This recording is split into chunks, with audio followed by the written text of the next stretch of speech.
ستاروں کے تین ہی مقاصد ہیں، اور یہی تین مقاصد جو قرآن میں انہوں نے بیان کیے کہ آسمان دنیا کی آرائش کا ذریعہ، شیاطین کو بھگانے کا ذریعہ، اور راستہ معلوم کرنے کے لیے، سمت معلوم کرنے کے لیے ستاروں کا یوز کیا جاتا ہے۔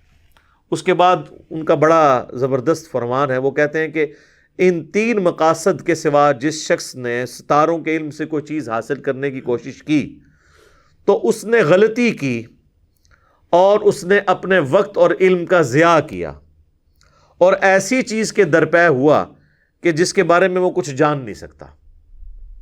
یہ جو کچھ اب وہ کہہ رہے ہوتے ہیں ہاتھوں کی لکیریں، اور کبھی اس کو ستاروں کے ساتھ، اور ہمارے بھی میگزینز بھرے پڑے ہوتے ہیں، فلاں شخص کا فلاں ستارہ ہے، فلاں کا فلاں ہے، تو یہ علم اور وقت کا ضیاع ہے۔ یہ کوئی ایسا نالج نہیں جس کے ذریعے کوئی شخص نالج آف ان سین یا علم الغیب کو حاصل کر سکتا ہے۔ اس کانٹیکسٹ میں ایک الارمنگ حدیث ہے صحیح بخاری اور صحیح مسلم دونوں کے اندر۔ حدیبیہ کے موقع پر صحابہ کہتے ہیں ہم نبی علیہ السلام کے ساتھ سفر میں تھے، رات کو بارش ہوئی، اور جب بارش ختم ہوئی تو فجر کی نماز کا وقت داخل ہوا، ہم نے فجر کی نماز ادا کی، تو نماز ادا کرنے کے بعد آپ صلی اللہ علیہ وآلہ وسلم ہماری طرف متوجہ ہوئے اور فرمایا کہ جانتے ہو کہ ابھی ابھی تمہارے رب نے کیا فرمایا ہے؟ یہ ہے جناب صحابہ کی خوش قسمتی کہ لائیو جو آرڈر آ رہا ہے رب کی طرف سے، وہ اس وقت نبی علیہ السلام کی موجودگی کی برکت سے ان تک پہنچ رہا ہے۔ تو انہوں نے کہا اللہ اور اس کا رسول بہتر جانتے ہیں۔ تو آپ نے فرمایا صلی اللہ علیہ وآلہ وسلم کہ تمہارا رب فرماتا ہے کہ میرے بعض بندوں نے صبح اس حال میں کی ہے کہ اس نے میرے ساتھ کفر کیا ہے انہوں نے، اور بعض نے ایسی حالت میں صبح کی ہے کہ وہ مجھ پر ایمان لے کر آئے ہیں۔ اور پھر فرمایا کہ اللہ تعالیٰ فرماتا ہے کہ جنہوں نے یہ کہا کہ یہ بارش اللہ کی وجہ سے ہوئی، وہ اللہ پر ایمان لائے اور ستاروں کا کفر کیا، اور جنہوں نے کہا کہ یہ فلاں ستارے کی وجہ سے یا اس کی گردش کی وجہ سے بارش ہوئی، وہ ستاروں پر ایمان لے آئے اور اللہ کا کفر کیا۔ یعنی کوئی چھوٹا مسئلہ تو نہیں، بہت بڑا مسئلہ ہے۔ صحیح مسلم میں حدیث ہے کہ جو شخص کسی کاہن کے پاس، کسی نجومی کے پاس مستقبل کا پتہ کروانے کے لیے گیا تو 40 دن تک اللہ تعالیٰ اس کی نماز بھی قبول نہیں کرے گا۔ اتنا غصہ، اللہ ماشاء اللہ کہ وہ توبہ کر لے، وہ ایک الگ معاملہ۔ اور اسی کو سپورٹیو ایک اور حدیث ہے سنن نبی داؤد کے اندر جو مشکات میں بھی موجود ہے کہ اللہ کے محبوب صلی اللہ علیہ وآلہ وسلم نے ارشاد فرمایا کہ جس شخص نے کاہن کے پاس جا کر علم نجوم سیکھنے کی کوشش کی تو گویا اس نے جادو سیکھا، اور جتنا اس علم میں آگے بڑھتا چلا گیا وہ جادو کے علم میں ہی آگے بڑھتا چلا گیا۔ تو جادو تو کفر ہے۔ ایک اور حدیث ہے سنن نبی داؤد میں جو مشکات کے اندر بھی موجود ہے کہ اللہ کے محبوب صلی اللہ علیہ وآلہ وسلم نے ارشاد فرمایا جو شخص کسی کاہن کی بتائی ہوئی بات پر یقین رکھتا ہے یا اس کے پاس جا کر مستقبل کا پتہ لگواتا ہے تو وہ گویا کہ اس چیز کا انکار کر دیتا ہے جو محمد صلی اللہ علیہ وآلہ وسلم کے ساتھ نازل ہوئی، یعنی قرآن، سنت اور شریعت۔ یعنی اس کا انکار ہے کسی کاہن کے پاس جا کر مستقبل کی خبر کو معلوم کرنا۔ تو لوگ تو اسے مذاق سمجھتے ہیں، بعض لوگ کہتے ہیں جی ہم تو دل لگی کے لیے جی دیکھو جی میرا ہاتھ دیکھ لو جی۔ تو یہ یعنی بڑا ظلم ہے اپنے اوپر، اور بعض اوقات بڑے دیندار لوگ بھی اس قسم کی حرکتیں دل لگی کے لیے کر رہے ہوتے ہیں، اس کی اسلام میں کوئی گنجائش نہیں ہے۔ اب اس ایک پورشن کی طرف آ جائیں۔ بخاری اور مسلم دونوں میں حدیث ہے، سیدہ عائشہ نے پوچھا اے اللہ کے محبوب صلی اللہ علیہ وآلہ وسلم یہ جو کاہن خبریں دیتے ہیں ان کے بارے میں آپ کا کیا حکم ہے؟ تو آپ نے فرمایا کہ ان کی کوئی حیثیت نہیں ہے۔ تو انہوں نے عرض کی کہ اللہ کے رسول بعض اوقات تو یہ خبریں دیتے ہیں تو خبر وہ پوری بھی ہو جاتی ہے۔ تو پھر آپ علیہ السلام نے فرمایا کہ ہوتا یہ ہے کہ یہ فرشتے جب اللہ تعالیٰ کے کسی حکم کو ڈسکس کرتے ہیں تو شیاطین ان میں سے اس کو اچک لیتے ہیں اور وہ کسی کاہن کے کانوں میں ڈال دیتے ہیں، اور پھر وہ کاہن 100 قسم کے جھوٹ ملا کر پبلک تک پہنچاتا ہے۔ تو اس میں سے جو ایک سچی بات ایسی ہوتی ہے جو انہوں نے چوری کی ہوئی ہوتی ہے اور باقی جھوٹ پر مبنی ہوتی ہے۔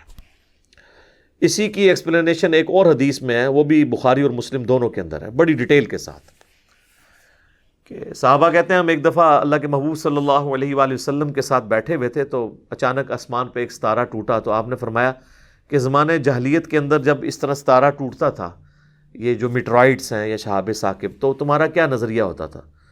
تو انہوں نے کہا کہ ہم یہ سمجھتے تھے کہ آج کسی بڑے آدمی کی موت ہو گئی ہے یا کوئی بہت بڑی ہستی دنیا میں پیدا ہوئی ہے۔ تو نبی علیہ السلام نے فرمایا کہ نہ تو یہ کسی بڑے آدمی کی موت کی خبر دیتا ہے اور نہ ہی کسی بڑے آدمی کے پیدا ہونے کی، بلکہ ہوتا یہ ہے کہ اللہ تعالیٰ جب کوئی حکم ارشاد فرماتا ہے تو حاملین عرش جو فرشتے ہیں اس حکم کو سنتے ہیں، اور پھر وہ فرشتے حکم کو ٹرانسفر کرتے ہیں سب سے قریبی آسمان، کیونکہ 7 آسمانوں کے اوپر عرش ہے نا، تو 7ویں آسمان والے فرشتوں تک وہ ٹرانسفر کرتے ہیں اللہ تعالیٰ کا جو حکم ہے، اور پھر وہ فرشتے جو ہیں اس سے نچلے آسمان، اور کرتے کرتے جب آسمان دنیا کے فرشتوں تک وہ حکم آتا ہے تو اب آسمان دنیا کے قریب قریب تک تو جنوں کی رسائی ہے، اس سے اوپر نہیں ہے۔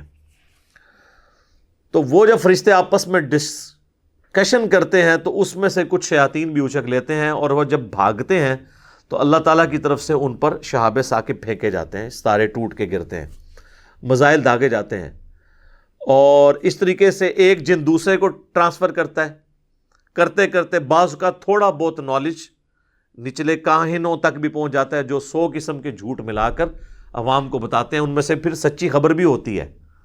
بعض اوقات تو یعنی مکمل طور پہ ان کے فتنے کو ایڈریس کر دیا جاتا ہے، اور بعض اوقات اللہ تعالیٰ آزمائش کے طور پر تھوڑی سی خبر زمین والوں تک بھی پہنچا دیتا ہے تاکہ دیکھیں کہ وہ اس کے اوپر کیا ریئیکٹ کرتے ہیں۔ جس طرح ہاروت اور ماروت جو علم سکھاتے تھے تو وہ پہلے ہی سورۃ البقرہ میں آیا کہ وہ کہتے تھے کہ ہم فتنہ ہیں تمہارے لیے۔ اب وہ آئے تو اللہ کی طرف سے ہوئے تھے، لیکن یہ چیز دیکھنے کے لیے کہ اللہ تعالیٰ جانچتا ہے، شیطان کو بھی تو اللہ نے پیدا کیا نا ہماری جانچ کے لیے کہ کون اللہ کا راستہ اختیار کرتا ہے اور کون شیطان کا۔ تو اس حدیث کے اندر نبی علیہ السلام نے کلیئر کر دیا کہ یہ جو تھوڑا بہت کاہن خبریں دیتے ہیں نا تو یہ فرشتوں کی چرائی ہوئی خبریں ہوتی ہیں، باقی زیادہ تر اس میں جھوٹ ملایا جاتا ہے۔ اس لیے آپ دیکھتے ہیں کہ کئی ایک پریڈکشنز کرتے ہیں وہ صحیح بھی ہو جاتی ہیں، اور بعض اوقات بالکل جو ہے وہ غلط خبریں جو ہے وہ نکلتی ہیں، ان کی کوئی اصل نہیں ہوتی ہے۔ لیکن ہوتا یہ ہے کہ ایک آدھ خبر صحیح نکلا ہے تو اس کا اتنا ڈھنڈورا پیٹا جاتا ہے کہ لوگ سمجھتے ہیں کہ واقعی ایسا ہو گیا، اور اس کے مقابلے پہ سینکڑوں جھوٹی خبریں بھی ہوتی ہیں جن کا ڈھنڈورا نہیں پیٹا جاتا، جو کہ وہ جھوٹی ہوتی ہیں، ثابت ہی نہیں ہوئی ہوتی، تو لوگوں نے اس کے اوپر کیا ڈھنڈورا پیٹنا ہے۔ اس وجہ سے یہ والی جو خبریں چونکہ عام ہو جاتی ہیں، لوگ کہتے ہیں نہیں وہ تو پہلے یہ ہو گیا تھا، تو اس کی کوئی اس حوالے سے اثر موجود نہیں ہے کہ کوئی کاہنوں کے علم کو یا ستاروں کے علم کو حاصل کرے اور اس کی بنیاد پہ یہ سمجھے کہ میں کوئی مستقبل پریڈکٹ کر سکتا ہوں، اس کی اسلام کے اندر کوئی حیثیت نہیں ہے۔ اب رہ گیا وہ سریا ستارے والا ایشو جو پچھلے سال بھی فتنہ اٹھایا تھا، ایک دیوبندی مفتی جو اپنے آپ کو کہتے ہیں کہ میں مفتی اعظم ہوں امریکہ کا، تو میرا خیال ہے ان کی طبیعت تو کافی اس وقت ہی صاف ہو گئی تھی، اب تو میرا خیال ہے ان کو آ کر آن کیمرہ اپنی اس جرت کے اوپر توبہ بھی ریکارڈ کروانی چاہیے۔ انہوں نے تو پریڈکٹ کیا تھا کہ 12 مئی 2020 کے بعد کرونا ختم ہو جائے گا، تو جناب یہ تو 2021 کے اندر جو ویو آئی ہے کرونا کی وہ تو اس سے بھی زیادہ خطرناک ہے۔ تو اب ان کا بیان کدھر گیا؟ ہم نے تو اسی وقت کہہ دیا تھا کہ یہ کہانی کرا رہے ہیں آپ کو، اور پھر کہانی کراتے ہوئے پھر نبی صلی اللہ علیہ وآلہ وسلم کی مبارک احادیث کا سہارا لیتے ہیں، اور یہ وہ لوگ رہ رہے ہیں کہ جو لوگ اپنے درس نظامی کے کورس میں 8 سال میں سے 7 سال تک فقہ حنفی پڑھتے ہیں اور آخری سال تھوڑا سا دورہ حدیث کرتے ہیں، تو یہ حدیثیں کوئی ابھی تو دنیا کے اندر ڈسکور نہیں ہوئی ہیں، یہ تو پہلے سے موجود تھی۔ تو ان احادیث کو جن کو یہ بیان کر رہے ہیں ان کی اصل کیا ہے، وہ شروع سے محدثین لکھتے آئے ہیں۔ تو اس میں انہوں نے مسند احمد سے 2 حدیثیں پیش کی سیدنا ابو ہریرہ رضی اللہ تعالیٰ عنہ کے حوالے سے، کہ حضرت ابو ہریرہ کہتے ہیں کہ نبی علیہ السلام نے فرمایا کہ جب ستارہ طلوع ہوتا ہے تو اس وقت جو زمین پر العاہا یعنی آفت ہوتی ہے، یا تو وہ اٹھا لی جاتی ہے یا اس میں تخفیف کر دی جاتی ہے اس قوم کے اندر اس آفت کے حوالے سے۔ اس کے 2 طرق ہیں مسند امام احمد کے اندر، ایک کے اندر العاہا کا ذکر موجود ہے، دوسرے کے اندر ہے وہ ستارہ طلوع ہوتا ہے۔ تیسرا طریق جو ہے مسند احمد کا، اس کے اندر الفاظ ہیں کہ جب ثریا ستارہ طلوع ہوتا ہے تو اس وقت الآہا جو ہے وہ آفت کے ختم ہونے کی وہ علامت ہوتی ہے. اور وہ جو تیسری حدیث ہے نا مسند احمد کی، وہ بتاتی ہے کہ یہ کیا چیز ہے، یہ جو الآہا ہے یہ کون سی آفت ہے. تو وہ عبداللہ ابن عمر رضی اللہ تعالیٰ عنہ سے جب تابعین پوچھتے ہیں کہ یہ پھلوں کی تجارت کے حوالے سے کوئی حدیث آپ کو پتہ ہے، تو وہ پھر فرماتے ہیں کہ نبی صلی اللہ علیہ وآلہ وسلم نے پھلوں کی جو آفت کا وقت جو ہے وہ، یعنی کہ اس پہ آفت آئے گی یا نہیں، وہ وقت جب تک ظاہر نہیں ہوتا اس وقت تک اس کی تجارت کرنے سے منع فرمایا ہے. تو تابعین نے عرض کیا کہ وہ وقت کب ہے؟ تو انہوں نے فرمایا جب ثریا ستارہ طلوع ہوتا ہے.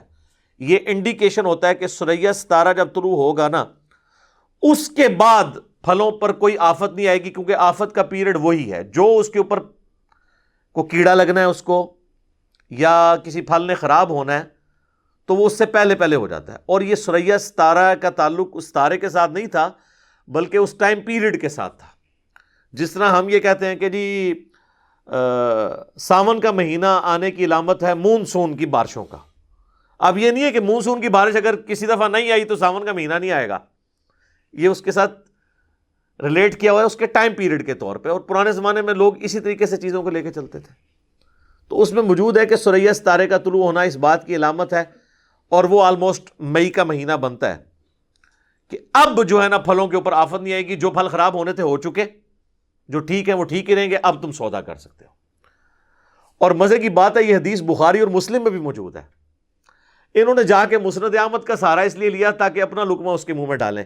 یہ تو حدیث بخاری مسلم میں جب موجود تھی تو اتنی دور جانے کی ضرورت ہی کوئی نہیں تھی. بخاری اور مسلم دونوں میں موجود ہے، اور امام بخاری نے اس حدیث کے اوپر باب باندھا ہے کہ پھلوں کی تجارت جو ہے نا وہ آفت کے پیریڈ سے پہلے کرنا، یعنی اس کے ختم ہونے سے پہلے نبی علیہ السلام نے منع فرمایا. اور اس میں موجود ہے کہ جب صحابہ کرام میں، صحیح بخاری کے الفاظ ہیں، صحابہ کرام کہتے ہیں کہ جب صحابہ کرام کی طرف سے مختلف لوگوں کی شکایات آئیں نبی علیہ السلام کے پاس اس پھلوں کے سودے کے حوالے سے، تو آپ علیہ السلام نے پھر فرمایا کہ جب تک پھل جو ہے اس کا جو اس کے اندر عیب آتا ہے، جو آفت آتی ہے الآہا، مسلم میں الفاظ ہیں الآہا کے، اور یا پھر پھل جو ہے یہ زرد نہ ہو جائے، اس سے پہلے پہلے آپ نے اس کا سودا نہیں کرنا. آفت جب کلیئر ہو جائے، اور پھر اس میں الفاظ ہیں بخاری میں کہ ثریا ستارے کا طلوع ہونا اس کی علامت ہے. یعنی ثریا ستارہ جو ہے نا وہ طلوع ہونا اس ٹائم پیریڈ کو بتاتا ہے کہ ہاں اب اس ٹائم کے بعد جو آفت آنی تھی وہ آ چکی، اب آپ سودا کریں. اب جو باقی کھجور کے پھل بچے ہیں یا اس کے وہ جو سٹے ہیں کسی آپ کہہ لیں کھیتی کے، وہ اب خراب نہیں ہوں گے. تو یہ بخاری مسلم دونوں میں حدیث ہے. اور ابن حجر اسقلانی نے صحیح بخاری کی اس حدیث کی شرح کے اندر مسند احمد کی وہ جو حدیث، وہ جو مفتی اعظم سو کالڈ بیان کر رہے تھے ابو ہریرہ کے حوالے سے، وہ باقاعدہ کوٹ کی ہوئی ہے.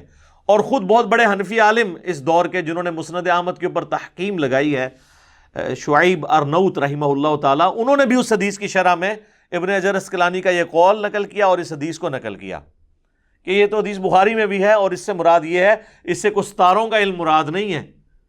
اس کو آپ ایک جینون لطیفے سے سمجھ لیں. اور اس طرح کے لطیفے جس میں کوئی مثال بیان کی جاتی ہے، مقصد کسی کا تمسخر اڑانا یا کوئی بےہودگی پھیلانا نہ ہو، یہ جائز ہے.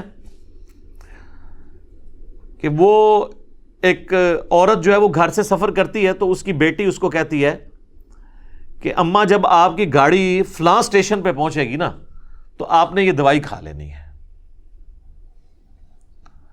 وہ بس میں سفر کر رہی ہوتی ہے. اب ہوتا ہی ہے کہ وہ بس کنڈکٹر کے پاس وہ اپنی یہ ریکویسٹ جمع کروا دیتی ہے کہ بیٹا جب فلاں شہر آیا نا اور اس اسٹیشن کے اوپر یا اس بس سٹاپ کے اوپر جا کے گاڑی کھڑی ہوئی تو تم نے مجھے بتانا ہے. تو کنڈکٹر بیچارے نے یہی سمجھا کہ اس اسٹیشن کے اوپر اس نے اترنا ہوگا،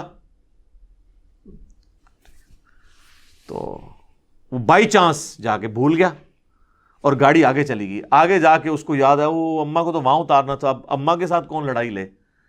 تو اس نے بس دوبارہ موڑی اور ادھر آیا. جب وہاں آیا تو اس بڑھیا نے جو ہے وہ اپنی جیب میں سے دوائی نکال کے کھائی اور کہا ٹھیک ہے بیٹا آپ جانے دو. اس نے کہا اماں اترنا. ان کا میں نے تو تمہیں یہ کہا تھا وہ جب بس سٹاپ آئے تو مجھے بتانا, کیونکہ بیٹی نے اندازہ کر کے بتایا تھا کہ اس وقت دوپہر کا وقت ہو چکا ہوگا تو تم نے دوائی کھانی, تو میں نے دوائی کھانی تھی تو میں نے اترنا تو آگے ہے. تو بالکل ان کا بھی یہی حساب ہے کہ یہ ثریا ستارے سے یہ دوائی کھاتے رہے ہیں, مطلب وہ اس کے ساتھ ایک ریزیمبلنس یہ بنتی ہے نا. اس طرح ہماری اکیڈمی میں ایک دفعہ ایک بھائی نے رابطہ کیا کہ جی وہ صحیح بخاری میں ایک حدیث ہے کہ ابن عباس رضی اللہ تعالیٰ عنہ کہتے ہیں کہ سب سے بہترین شخص وہ ہے جس کی سب سے زیادہ بیویاں ہوں. میں بڑا حیران ہوا کہ یار یہ اس طرح کی حدیث تو کوئی ہو نہیں سکتی, کیونکہ قرآن حکیم میں تو جو سورہ النساء کی آیت نمبر 3 کے اندر اللہ تعالیٰ نے ایمفسائز تو اسی پہ کیا ہے کہ اگر تمہیں خدشہ بھی ہو کہ انصاف نہیں کر سکتے تو ایک بیوی پر اکتفا کرو, 4 کی اجازت ہے, حکم تو ایک ہے. ابھی تازہ میرا کلپ بھی اس کے اوپر اپلوڈ ہو گیا ہے. تو وہ جب حدیث کھولی تو جناب وہ حدیث کا ترجمہ ہی انہوں نے اپنے حساب سے کر دیا ہوا تھا. اور حدیث کے الفاظ یہ تھے کہ ایک نوجوان غیر شادی شدہ شخص عبداللہ ابن عباس کے پاس آتا ہے تو وہ اس سے پوچھتے ہیں تم نے نکاح کیا ہے, شادی کی ہے؟ تو کہتا ہے کہ میں نے تو نکاح نہیں کیا. تو عبداللہ ابن عباس رضی اللہ تعالیٰ عنہ اسے ترغیب دلانے کے لیے کہتے ہیں کہ جو سب سے بہترین شخصیت تھی نا اس نے تو اتنے زیادہ نکاح کیے ہوئے تھے, یعنی نبی صلی اللہ علیہ وآلہ وسلم. تو اس سے انہوں نے یہ ترغیب دلائی کہ نکاح کوئی برا کام نہیں ہے, ورنہ نبی صلی اللہ علیہ وآلہ وسلم اتنے نکاح نہ کرتے. اس کا ترجمہ انہوں نے یہ بیان کر دیا کہ جو سب سے بہترین شخص وہ ہوتا ہے جو زیادہ شادیاں کرے. حالانکہ وہ یہ بتا رہے تھے کہ جو سب سے بہترین شخص تھا نبی صلی اللہ علیہ وآلہ وسلم, انہوں نے بھی شادی کی ہوئی تھی تو تمہیں بھی شادی کرنی چاہیے. اب دیکھیں تھوڑا سا ایک نقطے سے محرم مجرم بن جاتا ہے. تو یہ اسی طریقے سے اس نے بھی کیا کہ اس نے ثریا ستارے کو پکڑا, کہاں سے اٹھا کے کہاں پہ فٹ کیا. اور اب دیکھ لیں کہ میرا خیال ہے اب تو کافی ہے, اب تو یہ 17 جنوری 2021 آ چکی ہے, تو اب تو اس جھوٹ سے توبہ کر لینی چاہیے. ہم نے تو اسی وقت ان کو کہا تھا کہ حضرت آپ یہ نہ کریں, آپ احادیث کا فہم پہلے حاصل کریں. اس وقت بھی میری ویڈیو آ گئی تھی, تو اب تو یہ دوبارہ سے میں نے اس کو ڈسکس کیا اس حوالے سے کہ تاکہ وہ توبہ بھی کر لیں اور علم نجوم کے حوالے سے بھی کچھ چیزیں کلیئر ہو جائیں.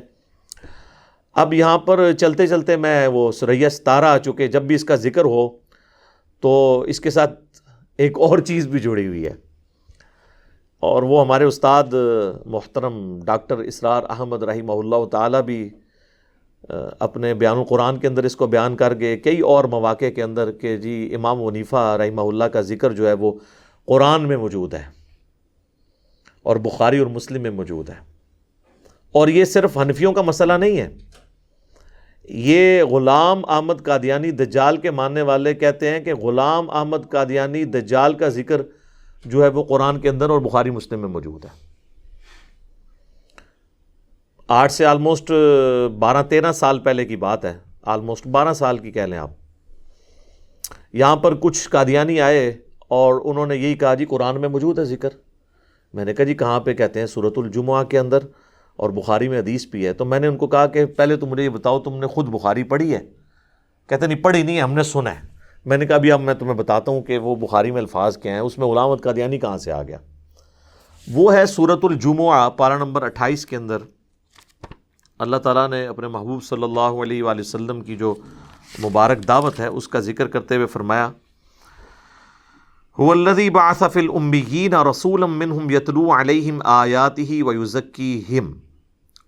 وہی اللہ ہے جس نے ان امیین میں, اہل مکہ میں, یا ایسے لوگ جو پڑھے لکھے نہیں تھے ان میں سے, انہی میں سے ایک رسول بھیجا جو ان پر اللہ کی آیات تلاوت کرتا ہے اور ان کا تزکیہ کرتا ہے اور انہیں کتاب و حکمت سکھاتا ہے.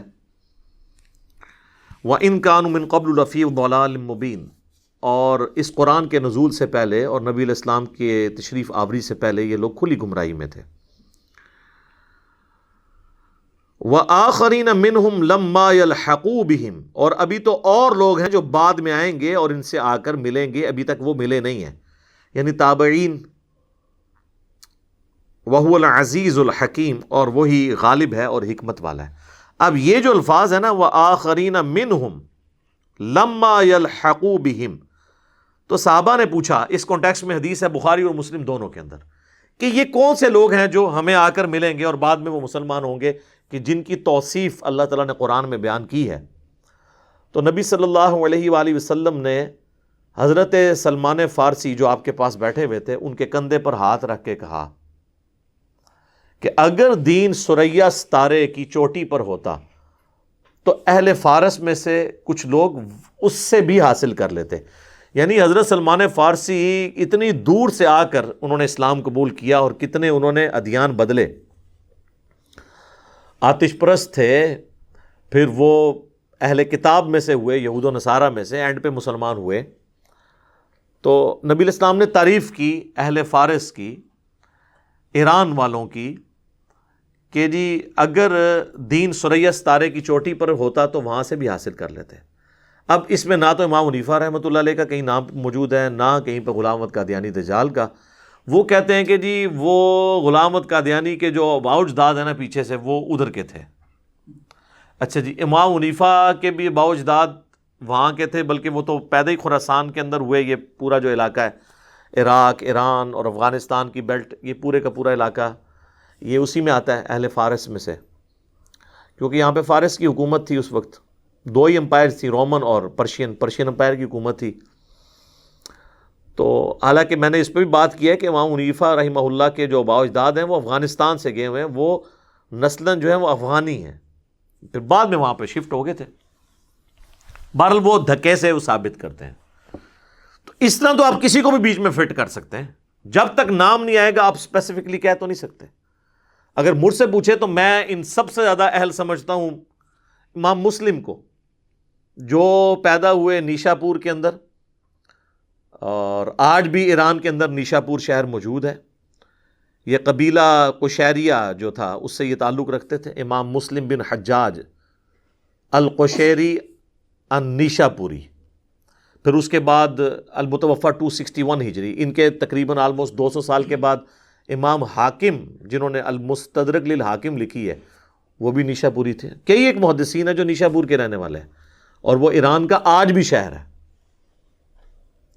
کوفہ میں اگر امام حنیفہ پیدا ہوئے ہیں تو کوفہ آج ایران کا شہر نہیں، عراق کا ہے. اگرچہ اس زمانے میں وہ بھی فارس میں آتا تھا، لیکن جو آج بھی فارس ہے اور ایران ہے اس میں تو اسپیسیفکلی امام مسلم آتے ہیں. تو ان کے فضائل میں تو کوئی بیان نہیں کر رہا ہوتا اس حدیث کو.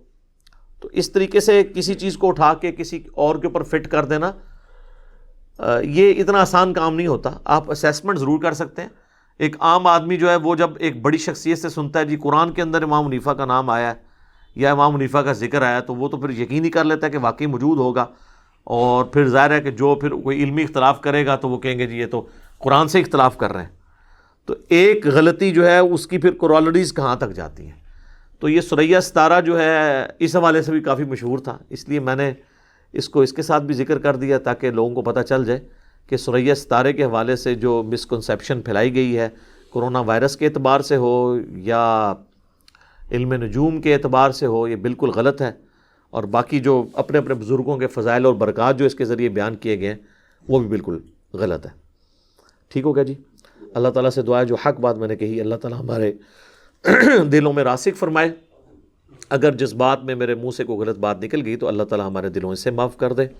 ہمیں کتاب و سنت کی تعلیمات پر عمل کر کے دوسرے بھائیوں تک پہنچانے کی توفیق عطا فرمائے. سبحانک اللہم و بحمدک اشہد ان لا الہ الا انت استغفرک و اتوب الیک وما علینا الا البلاغ المبین. جزاکم اللہ خیرا.